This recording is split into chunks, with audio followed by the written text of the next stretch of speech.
ये खबर KR मंगलम university द्वारा प्रस्तुत की गई है। क्या आपका बच्चा भी रोज सुबह स्कूल जाने से पहले कोई ना कोई बहाना बनाने लगता है? कभी पेट दर्द, कभी सिर दर्द, कभी थकान और कभी स्कूल न जाने की जिद। ज्यादातर माता पिता इसे बच्चों की सामान्य शरारत या आलस समझकर नजरअंदाज कर देते हैं, लेकिन हर बार ऐसा नहीं होता। कई बार स्कूल न जाने के पीछे एक बड़ी परेशानी छिपी होती है, जिससे बच्चा शब्दों में बता नहीं पाता। ये परेशानी है बुलिंग, यानी स्कूल में मानसिक, भावनात्मक या शारीरिक रूप से परेशान किया जाना। स्कूल को बच्चों की दूसरी दुनिया कहा जाता है। यहीं वो दोस्त बनाते हैं, नई चीजें सीखते हैं और अपने व्यक्तित्व को विकसित करते हैं। लेकिन अगर इसी जगह पर बच्चा खुद को असुरक्षित महसूस करने लगे, तो इसका असर सिर्फ उसकी पढ़ाई पर नहीं, बल्कि उसकी पूरी मानसिक स्थिति पर भी पड़ सकता है। इसलिए माता पिता और शिक्षकों के लिए ये समझना बेहद जरूरी है कि कहीं बच्चा बुलिंग का शिकार तो नहीं हो रहा। बुलिंग सिर्फ किसी को मारने पीटने तक सीमित नहीं है। कई लोग मानते हैं कि बुलिंग का मतलब केवल शारीरिक हिंसा है, जबकि हकीकत इससे कहीं ज्यादा गंभीर है। किसी बच्चे को बार बार चिढ़ाना, उसका मजाक उड़ाना, उसे दूसरों के सामने नीचा दिखाना, डराना, धमकाना, समूह से अलग करना या सोशल मीडिया पर उसका मजाक बनाना बुलिंग की श्रेणी में आता है। कई बार ये सब इतनी चुपचाप होता है कि माता पिता को महीनों तक इसकी भनक भी नहीं लगती।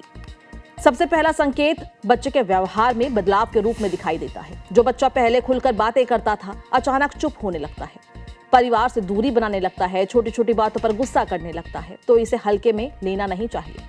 कई बच्चे अपनी परेशानी किसी से साझा नहीं कर पाते और अंदर ही अंदर तनाव झेलते रहते हैं।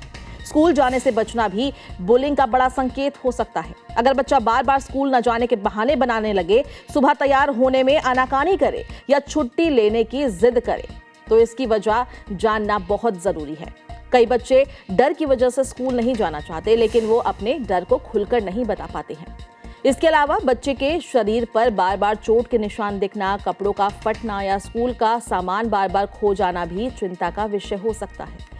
कई बार बच्चे इन बातों के बारे में झूठ बोल देते हैं, क्योंकि उन्हें डर लगता है कि अगर उन्होंने सच्चाई बता दी तो परेशानी और बढ़ सकती है। बुलिंग का असर पढ़ाई पर भी साफ दिखाई देता है।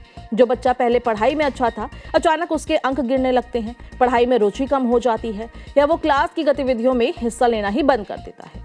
इसके पीछे मानसिक तनाव हो सकता है। लगातार डर और चिंता बच्चों का ध्यान पढ़ाई से भटका देती है। नींद और खाने की आदतों में बदलाव भी एक महत्वपूर्ण संकेत है।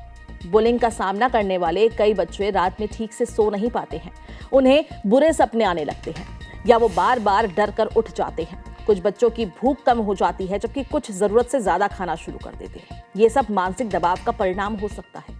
सबसे गंभीर असर बच्चों के आत्मविश्वास पर पड़ता है। अगर बच्चा खुद को दूसरों से कम समझने लगे, हर बात के लिए खुद को दोषी ठहराने लगे या बार बार कहे कि वो किसी काम का नहीं है, तो ये खतरे की घंटी है। लंबे समय तक बुलिंग झेलने वाले बच्चों में आत्मसम्मान तेजी से गिर सकता है और कुछ मामलों में वो गंभीर मानसिक अवसाद का शिकार भी हो सकता है।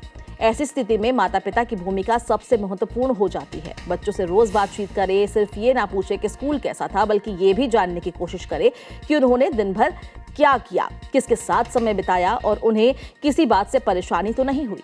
कई बार बच्चों को सिर्फ एक भरोसेमंद श्रोता की जरूरत होती है। बच्चों को ये महसूस कराना भी जरूरी होता है कि वो अपनी किसी भी समस्या को बिना डर के अपने आपके साथ साझा कर सकते हैं। अगर बच्चा कोई शिकायत करता है, तो उसे तुरंत खारिज करना या डांटने के बजाय गंभीरता से सुने, उसकी भावनाओं को समझने की कोशिश करें। स्कूल के शिक्षकों और प्रशासन से भी नियमित संपर्क बनाए रखें। स्कूल की एंटी बुलिंग नीति के बारे में जानकारी ले और जरूरत पड़ने पर शिक्षकों से खुलकर बात करें। अगर स्थिति ज्यादा गंभीर लगने लगे, तो किसी काउंसलर या मानसिक स्वास्थ्य विशेषज्ञ की मदद लेने से भी संकोच ना करें।